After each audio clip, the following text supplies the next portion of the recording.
우리가 지난 시간에는 부활장을 알려준 고린도서 15장의 앞부분에 대해서 우리가 공부를 했습니다. 여러분, 예수님의 부활은 우연한 사건이 아니라 성경대로, 즉 성경의 예언을 따라 이루어진 예언의 성취 사건입니다. 성경대로 오셨습니다. 성경대로 십자가에서 죽으시고 성경대로 부활하시고 성경대로 승천하셨습니다. 할렐루야. 앞으로 성경대로 다시 오실 줄로 이렇게 믿으시길 바랍니다. 또 500명 이상이 지켜보는 그런 많은 부활의 증인들이 지켜보는 가운데 일어난 공개적인 사건이라고 또한 부활의 사건을 설명하고 있습니다. 해봅시다. 공개적인 사건이다. 공개적인 사건이다. 공개적이고 역사적인 사건입니다. 그래서 우리가 예수님의 부활을 상징적으로, 영적으로, 비유적으로 해석하면 안 됩니다.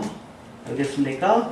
역사적 사실로 우리가 이해해야 하고, 예수님의 부활뿐 아니라 장차 우리가 얻게 될 성도의 부활 사건, 휴거의 사건도 실제로 역사적으로 일어날 사건임을 믿어야 합니다.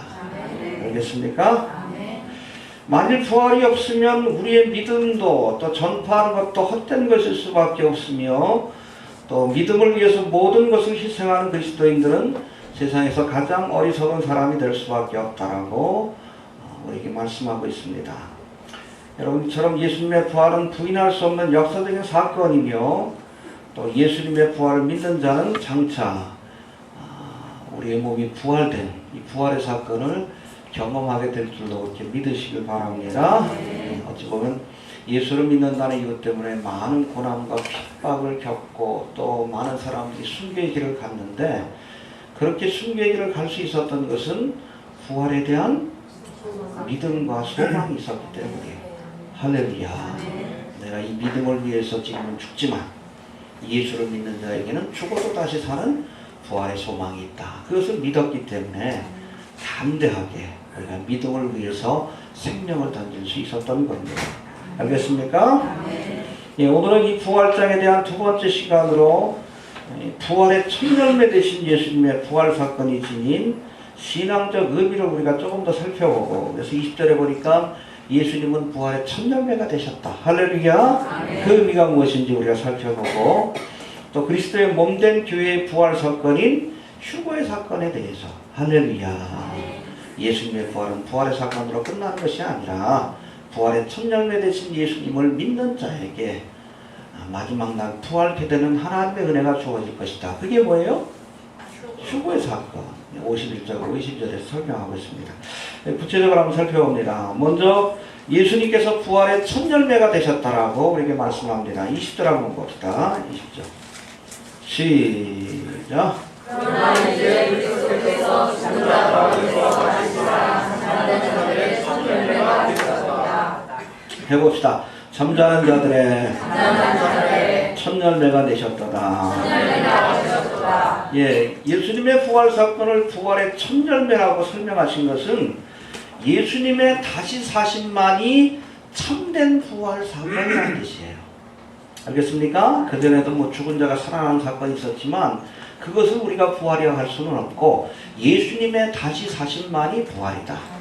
그런 의미가 있고, 또 이 부활의 사건은 한 번으로 끝나는 것이 아니라 또 다른 부활 사건의 예표적인 사건이다라는 의미에서 첫 열매라고 얘기를 하는 겁니다. 첫 열매가 맺히면 그 다음 계속해서, 저희 집에도 무화과 나무가 있는데 거기 보면 열매가 하나 맺기 시작하더니 계속 열매가 맺혀요. 그런 것과 같습니다. 할렐루야. 여러분, 성경에 보면 죽은 자가 다시 살아나는 여러 가지 사건들이 기록되어 있습니다. 구약 성경에 보니까 엘리야 선지자가 사르밧 과부의 아들을 살리는 기적을 일으킵니다. 할렐루야.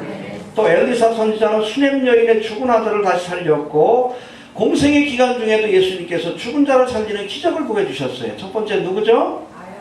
회당장 야이가 있다. 죽은 지 얼마 되지 않아. 그 다음에 두 번째는 뭐예요? 그 세 번째로 나인성 과부의 아들. 이해되십니까? 기억나셔요? 그래서 회당장 야이로 따른 방금 죽은 그 딸을 살린 거고, 야일의 딸을 살린 거고, 또 두 번째 이 나인손과부의 아들은 이미 죽어서 장례를 치르기 위해서 가는 그 도중에 점점 살린 것이 어려운 상황입니다. 살리셨어요. 그리고 나사로는 죽은 지 나흘이나 지나서 이미 여러분 장례식도 다 치르고 무덤에 안치된 상태인데 시신이 썩는 냄새를 풍기는 상황인데도 주님께서 살려서 부활의 권능이 어떤 것인가를 우리에게 보여주셨습니다. 할렐루야. 그때 주신 말씀이 유명한 말씀이 있죠. 내가 곧 부활이요 생명이니 나를 믿는 자는 죽어도 살겠고 무릇 살아서 나를 믿는 자는 영원히 죽지 아니하리라. 할렐루야. 이 나사로를 살리신 사건을 통해 예수님께서 부활의 권능이 있음을 우리에게 보여주신 겁니다. 할렐루야. 이렇게 여러분 예수님도 공생의 기간 동안 3번 죽은 자를 살리는 기적을 보여주셨습니다. 할렐루야.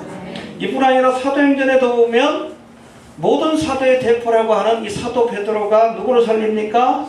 다비다라고 하는 여인을 살리는 기적이 나타납니다. 할렐루야. 그리고 여러분 이방인의 사도였던 사도 바울도 누구를? 설교 듣다가 떨어져서 죽은 청년 유두고를 살리는 기적을 보여주시고 계십니다. 할렐루야. 하지만 여러분 이 모든 사건은 엄밀하게 따지면 부활의 사건이 아니라 소생의 사건이라고 해야 합니다. 해봅시다. 소생의 사건이다. 위에서 소개한 사람들 모두가 죽었다가 다시 사는 기적을 경험했지만 그럼에도 다시 죽었어요. 잠시 살아난 것에 불과합니다. 알겠습니까? 해봅시다. 죽었다 다시 살았지만 다시 죽었다. 그래서 일시적으로 살려놓은 거예요. 그래서 이것을 소생이라고 하지 부활이라고 하지는 않습니다. 여러분 죽었다 다시 살되 영원히 죽지 않는 몸으로 다시 사신 예수님의 다시 사심만이 진실한 의미에서의 부활입니다. 이건 첫 번째 사건이에요. 그래서 예수님을 부활에 알겠습니까? 소생의 사건하고 본질적으로 달라요. 영원히 죽지 않는 몸으로 다시 사신 거예요. 할렐루야. 그래서 이것을 첫 번째 사건이라는 의미에서 부활의 첫 열매다라고 말씀하고 있는 겁니다. 또 두 번째 이 부활의 첫 열매라는 표현은 죽지 않는 몸으로 다시 사는 부활의 사건이 예수님의 부활로 끝나는 것이 아니라 이것으로부터 시작된다는 의미에서 첫 열매라고 하는 겁니다. 해봅시다. 끝이 아니라 이것이 시작이다. 할렐루야. 네. 첫 열매라는 것이 그거예요. 이것이 시작이다. 이때부터 시작이다. 저희 마당에다 일부러 무화과를 심어놨어요. 뭐 7, 8년 된 것 같은데 한 5년 동안 열매가 맺지 않더니 최근에 열매를 맺습니다. 근데 이 열매가 맺기 시작하는데 가지마다 이렇게 쭉쭉쭉 올라가요. 왜 무화과 줄 아시죠? 꽃이 안 피고 그냥 이렇게 열매가 맺습니다. 그리고 이것이 익으면 이렇게 쫙 벌어져. 그게 꽃이에요. 이해가 되십니까? 그게 꽃이요. 이게 벌어지면 그게 꽃이 되는 거예요. 꽃은 동시에 열매입니다. 할렐루야?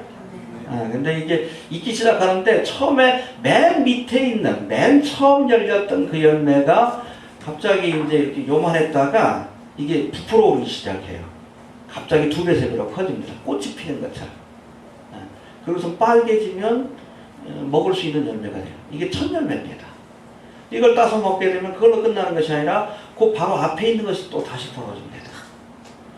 그리고 이걸 또 따 먹으면 그 앞에 있는 것이 벌어져요. 계속 가지가 이렇게 끝까지 설이 내릴 때까지 이게 열매가 맺혀져요. 첫 열매라는 것이 바로 그거예요. 이 첫 열매로부터 여러분 무화과 나무의 추수가 시작이 되는 거예요. 할렐루야. 예수님이 초실절 때 부활하셨죠? 보리 추수의 첫날. 할렐루야. 예. 이때부터 본격적인 부활의 사건이 시작이 되는 겁니다. 예수님이 부활의 첫 열매로서 우리에게 장차 성도들이 얻게 될 부활의 사건을 미리 보여주신 것이고 예수를 믿는 사람들은 부활의 첫 열매 되신 예수님처럼 부활하게 될 것을 믿을 수 있다는 이야기입니다. 해봅시다. 부활의 첫 열매가 되신다. 알겠습니까? 두 가지 의미가 있다고 했어요. 예수님의 부활만이 참된 부활이다. 그리고 예수님의 부활은 예수님의 부활 사건으로 끝나는 것이 아니라 부활의 첫 열매로서 장차 부활의 영광을 얻게 될 모든 성도들의 부활을 상징적으로 보여주는 사건이다 라고 보시면 됩니다. 이해가 되시죠? 네. 또 두 번째, 우리 55절부터 57절까지는 예수님의 부활을 사망의 권세를 이기신 사건으로 설명하고 있습니다. 할렐루야. 한 번 죽는 것은 그 후에는 일생일사예요. 왜 죽음이라는 심판이 찾아왔습니까? 죄 때문에. 죄로 인해서 이 죽음이라는 저주와 심판이 찾아왔기 때문에 죄의 문제를 해결하지 않으면 우리가 영생을 얻을 수 없는 거예요. 그래서 십자가에서 테텔레스타이, 대속의 사역을 완성하시고, 할렐루야. 죽은 지 사흘 만에 부활하심으로 예수를 믿고 죄사함을 받는 자에게 주시는 영생과 부활이 무엇인가를 보여주셨습니다. 할렐루야. 우리 이 사건을 통해 사망의 권세, 지금까지는 모든 인류와 인생들이 죽음에 대한 두려움 속에서 살아갈 수밖에 없었지만 예수님이 십자가와 부활을 통해 사망의 권세를 이기시고 죽어도 다시 살 수 있다는 소망을 우리에게 주신 사건이에요. 할렐루야. 그래서 55절부터 57절까지 한번 봅시다. 시작. 사망을 쏘는 것이 어디 있느냐? 사망을 쏘는 것은 죄요. 우리 주 예수 그리스도로 말미암아 우리에게 이김을 주시는 할렐루야. 예수님만 사망의 원세를 이기신 것이 아니라 부활하셨다는 뜻이요. 무덤에 갇혀 있는 것이 아니라 부활하심으로 사망의 원세를 이기셨음을 보여주셨어요. 예수님만 이기신 것이 아니라 예수 그리스도로 말미암아 우리에게도 이김을 주신다. 우리도 사망의 원세를 이기고 부활의 사건, 영생을 얻는 부활의 사건에 참여하게 될 것을 약속하고 계시는 거예요. 할렐루야. 해봅시다. 사망의 권세를 이겼다. 그래서 이 사망의 권세를 이기고 부활하게 될 것을 믿으시길 바랍니다. 45절에서는 특별히 예수님을 마지막 아담 혹은 둘째 아담으로 소개하면서 첫사람 아담을 통해 사망이 찾아온 것처럼, 그렇죠? 여기서의 아담은 대표한다는 뜻입니다. 그렇죠? 첫 번째 아담도 모든 인류를 대표. 근데 대표했던 이 아담이 범죄함으로 그 죄가 우리에게 유전되게 되는 거예요. 사망의 권세가 찾아오게 된 겁니다. 예수님도 둘째 아담, 마지막 아담이라는 뜻은 무엇인가 하면 우리 모든 인류를 대신한다는 뜻입니다. 대표한다는 뜻이에요. 예수님이 대표해서 십자가에서 대속의 사역을 완성하신 거, 할렐루야. 대표로 죽으신 겁니다. 우리가 그 대속의 사역을 믿음으로 죄사함을 얻고 또 부활의 영광에 참여하는 은혜를 얻게 되는 줄로 그렇게 믿으시길 바랍니다. 그래서 45절에 보니까 45절 한번 다시 봅시다. 시작.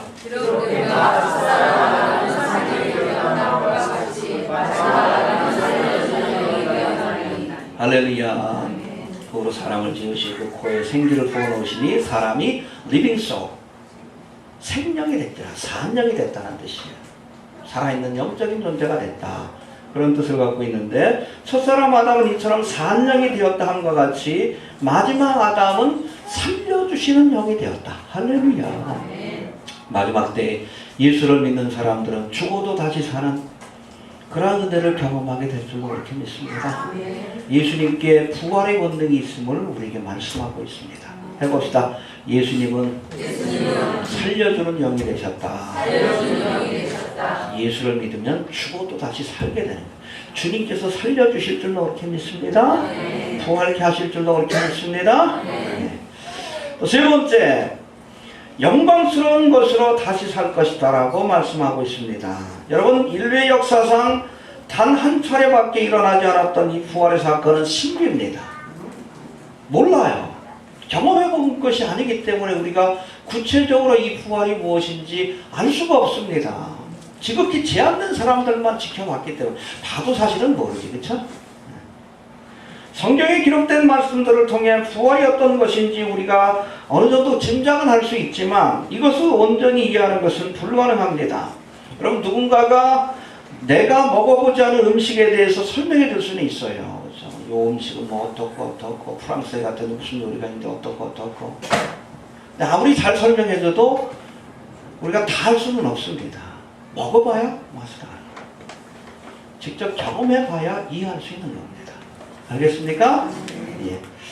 십자가에서 죽으신 뒤 사흘 만에 부활하신 예수님은 승천하시기까지 이 땅에서 40일 동안 머물면서 제자들에게 부활의 몸을 보여주셨어요. 몇 명에게? 500명이 넘는 사람들에게. 그래서 여러 제자들이 예수님, 부활의 주님을 만나는 장면들이 복음서에 여러 군데에 기록되어 있는데 가장 많이 등장하는 데가 어디요? 어디 가장 많이 나와요? 누가복음에 가장 많이. 엠마오로 가는 두 제자. 그래서 엠마오로 가는 두 제자 중에 하나가 누가였다는 그런 얘기가 있습니다. 아무튼 부활에 관한 기록들이 굉장히 많아요. 부활의 주님을 만난 사건에 대한. 왜 그런지 아십니까? 누가가 사실은 직업이 닥터예요. 역사가인 동시에 의사예요. 개인적으로 관심이 많은 거예요. 어떻게 죽은 자가 다시 살아날 수 있는가. 거기에 대한 기록들을 많이 남겼어요. 여하튼 부활하신 예수님은 엠마오의 두 제자들과 대화를 나누시다가 갑자기 사라지기도 하시고, 그렇죠? 그들과 동행하시다가 식사를 하시다가 갑자기 사라지셨어요. 할렐루야. 또 제자들이 모인 곳에 갑자기 자신의 모습을 보여주시기도 했습니다. 누가복음 24장 36절에 보니까. 또 제자들이 모인 곳에 나타나신 예수님은 어찌하여 두려워하며 어찌하여 마음에 의심이 일어나느냐. 내 손과 발을 보고 나인 줄 알라. 또 나를 만져보라. 영은 살과 뼈가 없으되 너희 보는 바와 같이 나는 있느니라. 할렐루야. 영하고 다릅니다. 살과 뼈가 있다. 그러나 우리의 살과 뼈는 조금 차원이 다른 또 다른 육신이다 라고 보시면 됩니다. 부활의 몸은 영과는 달리 살과 뼈가 있다는 겁니다. 살과 뼈가 있지만 우리와는 분명히 다른 몸을 갖고 계시다는 거예요. 또 부활하신 예수님은 제자들과 함께 떡을 떼시기도 하고 구운 생선을 드시기도 하셨습니다. 이 뭐예요? 공간을 초월하여 갑자기 나타났다 사라지기도 하셨고, 그렇죠? 갑자기 제자들이 있는 곳에 나타나셨다가 사라지기도 하셨고. 적어도 우리가 생각하는 개념의 그런 육신하고 좀 차원이 다릅니다. 공간을 초월하는. 갑자기 이곳에 나타났다가 저쪽에서 나타났습니다. 아주 신령한 몸이다라고 보시면 됩니다. 또 음식을 먹을 수도 있고, 제가 보기엔 안 먹을 수도 있고. 먹는 게 낫겠죠? 그렇죠? 먹는 즐거움이 있는데, 또 우리가 가진 뭔가 비슷하지만 무언가 다른, 그렇죠? 살과 뼈가 있다 그러니까 우리와 같은 몸, 만질 수 있는 육신이지만 그러나 뭔가 좀 다른 그런 몸을 가지신 것을 우리가 알 수 있습니다. 이런 부활에 대해서, 부활의 몸에 대해서 사도 바울은 44절에서 신령한 몸이라고 설명하고 있습니다. 44절 한번 봅시다. 42절부터 봅시다. 42절부터 시작. 주의 부활로 우리가 같으니 이스라엘 것으로 시고 썩지 아니할 것으로 다시 살며 욕된 것으로 시고 영광스러운 것으로 다시 살며 약한 것으로 시고 강한 것으로 다시 살며 유대의 몸으로 시고 신령한 몸으로 다시 사니 유대의 몸이 있은즉 또 신령한 몸이 있느니라. 예, 이 부활의 몸을 spiritual body라고 얘기를 합니다. 영적인 몸. 어찌 보면 영과 육이 함께 할 수 없을 것 같은데 부활의 몸은 이것이 함께 하는 거예요. spiritual body, 신령한 몸이라고 설명하고 있습니다. 몸은 몸이되 지금 우리가 가지고 있는 육신의 몸과는 다른 신령한 몸이라고 spiritual body라고 설명하고 있습니다. 여기에 대해서 많은 주경가들은 이 신령한 몸이 무엇일까? 뭐 나름대로 토론을 많이 하셨는데 이런 주장이 많은 지지를 하고 있어요. 이 신령한 몸이란 장차 성도들이 들어가게 될 하나님의 나라에 합당한 몸이라고 이렇게 정의를 내리고 있습니다. 해봅시다. 장차 우리가 들어가게 될 하나님의 나라에 합당한 몸. 그렇죠? 우리가 하나님의 나라에 들어갈 때 이 육신의 몸, 썩고 부패하고 부정하고 또 불완전한 이 육신의 몸을 갖고 들어갈 수는 없는 것 아닙니까? 주님께서 데리고 가실 때 우리를 신령한 몸으로 변화시켜서 하나님의 나라에 데려가신다. 이렇게 설명하고 있습니다. 할렐루야. 예. 이제는 이 신령한 몸에 대한 사도 바울의 설명을 조금 더 좀 살펴봅니다. 먼저 42절 한번 봅시다. 시작.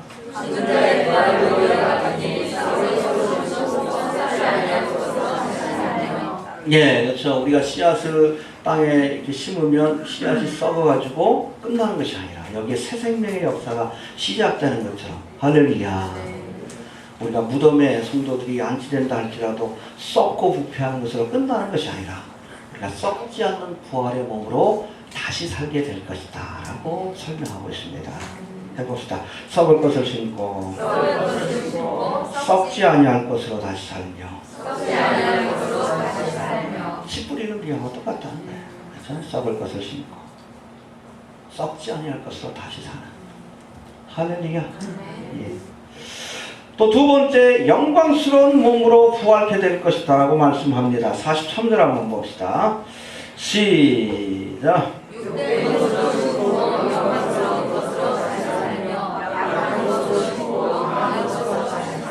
예, 두 번째 보니까 욕된 것으로 니스오노라고 되어 있는데 심고 영광스러운 것으로 다시 살며 천박하고 아주 비천한 것으로 심지만 영광스러운 모습으로 우리가 다시금 부활케 될 것이다 라고 말씀하고 있습니다. 할렐루야. 그래서 시편 비에서 이 말씀을 설명 또 하고 있는데 37절 38절 한번 봅시다. 시작.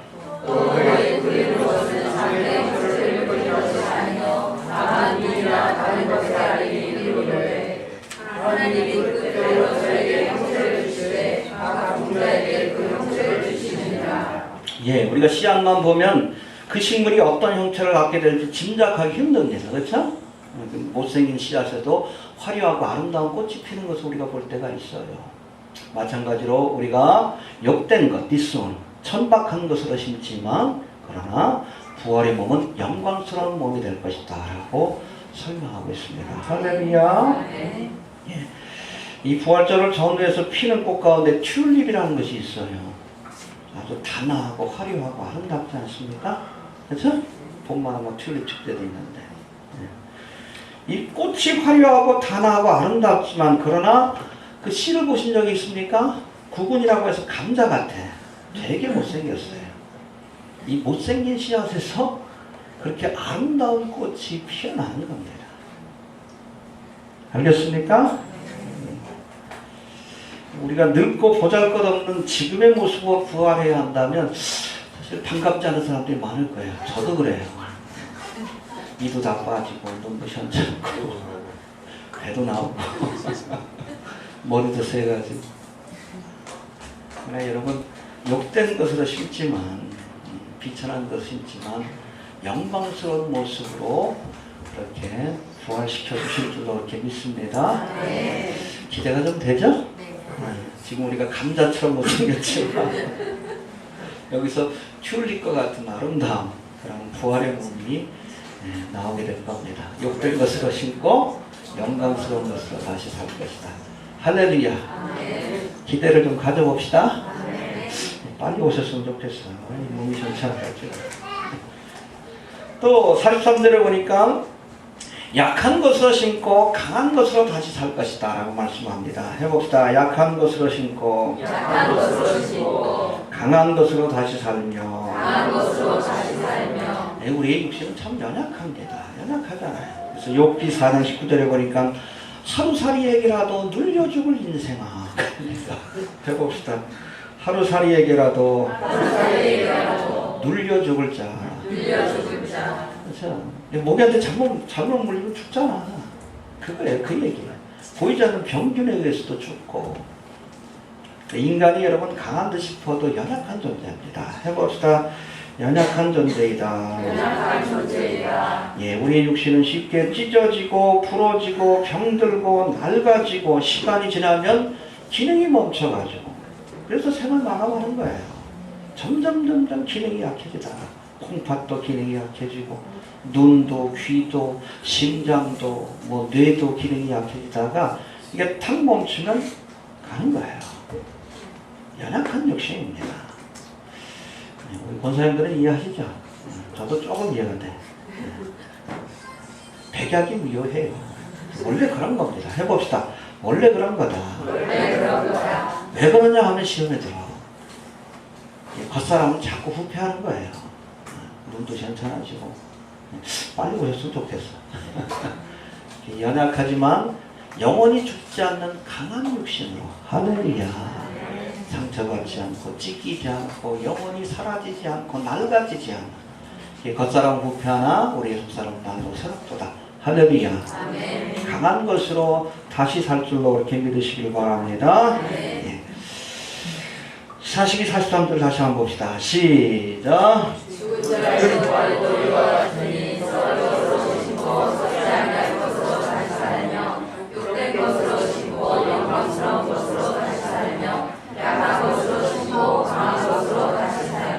예, 썩지 않고 영광스럽고 강한 신령한 몸으로 다시 살 줄로 그렇게 믿으시길 바랍니다. 예.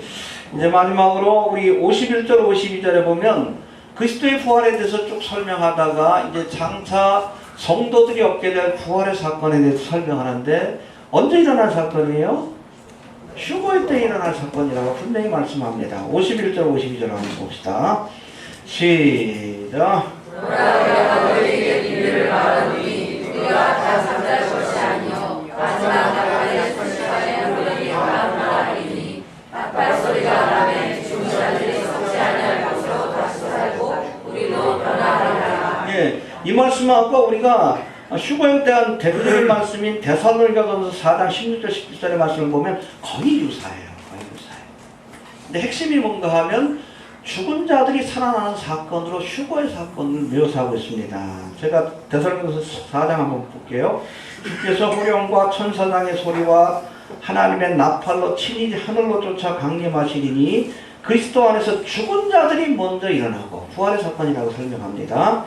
그 후에 우리 살아남은 자도 저희와 함께 구름 속으로 끌어올려, 그래서 휴거가 끌어올려진다는 뜻이에요. 공중에서 주를 영접하게 하시니 그리하여 우리가 항상 주와 함께 있으리라. 할렐루야. 그래서 고린도전서 15장 그리고 데살로니가전서 4장에 보면 이 휴거의 사건을 성도의 부활 사건이라고 설명하고 있습니다. 할렐루야. 구체적인 시기에 대해서 우리에게 분명히 말씀해 주셨어요. 언제 부활의 몸을 입게 됩니까? 주님 다시 오실 때. 할렐루야. 예. 그래서 이 부활, 성도의 휴거의 사건을 성도의 부활 사건도 설명하는데, 그래서 그 15장 51절, 52절뿐 아니라 그 앞에 있는 23절과 24절에도 뭐 같은 내용이 나옵니다. 한번 봅시다. 자, 23절, 24절 시작. 그러나 각각 자기 사례대로 드리니 먼저는 천 열매인 그리스도요 다음에는 그리스도가 만나실 때에 그에게 도전하여 그 후에는 나중에 저와 모든 정사와 모든 권세와 능력을 가져가시고 나라를 아버지 하나님께 바칠 때라. 예, 여기서도 휴거의 사건을 성도의 부활 사건이라고 설명하는데 여기 보니까 순서에 대해서 말씀합니다. 첫 번째 부활의 사건이 누구를 통해 나타난다? 예수님을 통해서. 그래서 부활의 첫 열매라고 말씀하는 거고, 그 다음에 그에게 붙은 자, 그리스도 안에서 잠자는 성도들과 믿고 있는 성도들. 알겠습니까? 그리스도의 몸된 교회가 부활의 사건에 참여하게 되고, 또 흥미로운 것이 24절에 나옵니다. 한번 봅시다. 시작. 그 후에는 나중에 저와 모든 정사와 모든 권세와 능력을 더하시고 나라를 아버지 하나님께 바칠 때라. 예, 여기 보니까 예수님이 부활하셨고 그 다음에 그 후에 붙은 자, 성도들의 부활 사건이 있고 그 다음에 24절에 보니까 그 후에 나중이니. 근데 이게 번역이 좀 매끄럽지는 못해요. 킹 제임스 버전에 보면 이 말씀이 Then comes the end라고 되어 있습니다. 그리고 나면 종말이 오리니. 알겠습니까? 예수님의 부활이 첫 열매예요. 부활의 첫 열매. 그 다음에 성도의 부활 사건이 있고 나서 여러분 예수님의 재림 사건이 본격적으로 시작이 되는 거예요. 이해되시죠? 네. 성도들이 이 땅을 떠나는 부활의 사건, 휴거의 사건이 일어나면 그 다음에 세상의 종말이 찾아오게 될 것이다. 할렐루야. 구약에도 예표가 되어 있잖아요. 그렇죠? 노아와 그의 가족과 그리고 여러 짐승들이 방주에 타고 나서 그 다음에 끝이 오리니 종말의 사건이 시작이 되는 것처럼. 그렇죠? 롯과 그의 가족들이 소알성으로 피신하고 나서 소돔성에 심판이 내린 것처럼. 아무튼 성도들이 부활의 몸을 가지고 이 땅을 떠나는 휴거의 사건이 일어나고 나서 그 후에 끝이 오리니 종말의 사건이 시작될 것임을 기억할 수 있게 되길 바랍니다. 환난 전 휴거를 얘기하는 아주 중요한 말씀이에요. 예수님의 부활, 성도의 부활, 그 후에 종말이 오리라. 알겠습니까? 환난을 겪는 게 아닙니다. 환난 전에 데려가는 사건이 바로 휴거의 사건임을 기억할 수 있게 되길 바랍니다. 내가 시험의 때를 연기하리라. 할렐루야. 그래도 환난 통과를 얘기하는 사람도 있어요. 믿음대로 돼야죠. 그래도 성경이 예표적으로 보여주고 있고 여러 말씀들을 통해서 확증해 줍니다. 환난 전에 데려간다. 이 노아의 사건은 예표적인 사건이에요. 롯의 사건도 예표적인 사건이고 또 이렇게 말씀을 통해서 그 순서에 대해서 분명히 얘기를 합니다. 그런데도 믿지 못하니 어떻게 해?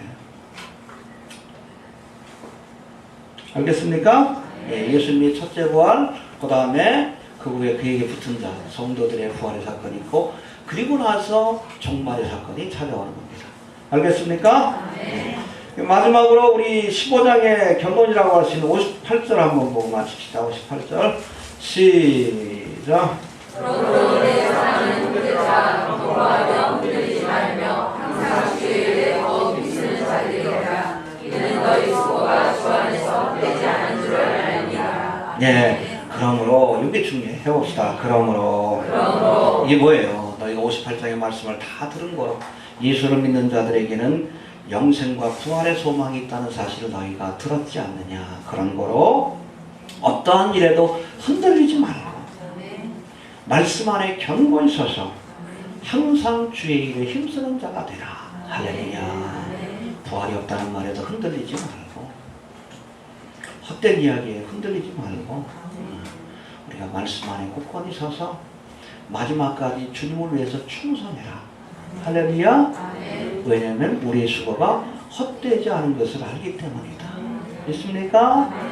종말의 때가 가깝다고 우리가 다 포기하면 안 돼요. 더 열심히 일해야지. 일할 수 있는 시간이 얼마 안 남았잖아요. 수고한 그 결과에 따라서 상급을 주시는데 여러분 성도들이 이제 그 부활 승천에 그 휴거의 사건에 참여해서 하나님의 나라에 들어가게 되면 심판을 받습니다. 심판이 있다고 말씀해요. 그 심판은 무슨 심판이요?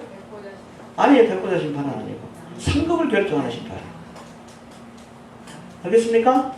천국에서 우리가 심판을 받아야 상급을 결정하는 심판이요. 수고한 결과에 따라서 생명의 멸류가, 의의 멸류가, 영광의 멸류가, 어떤 사람은 개털 모자, 굉장히 부끄러운 거.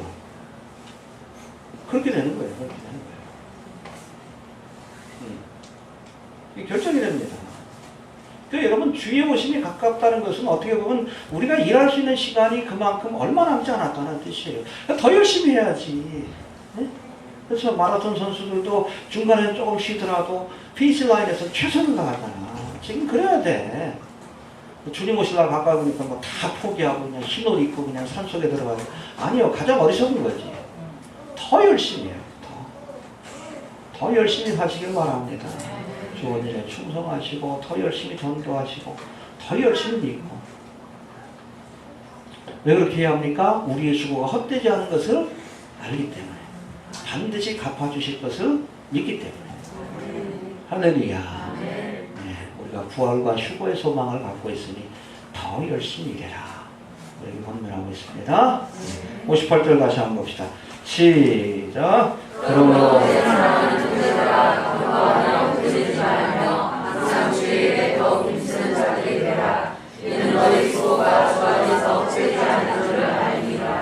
아멘. 부활의 소망, 휴거의 소망이 있기 때문에 더 열심히 살아야 될 이유가 있다는 말씀이에요. 이해가 되십니까? 예, 정리합니다. 예수님은 부활의 첫 열매로 그를 믿는 자들에게 주어질 부활의 영광이 어떤 것인지를 우리에게 보여주셨습니다. 할렐루야.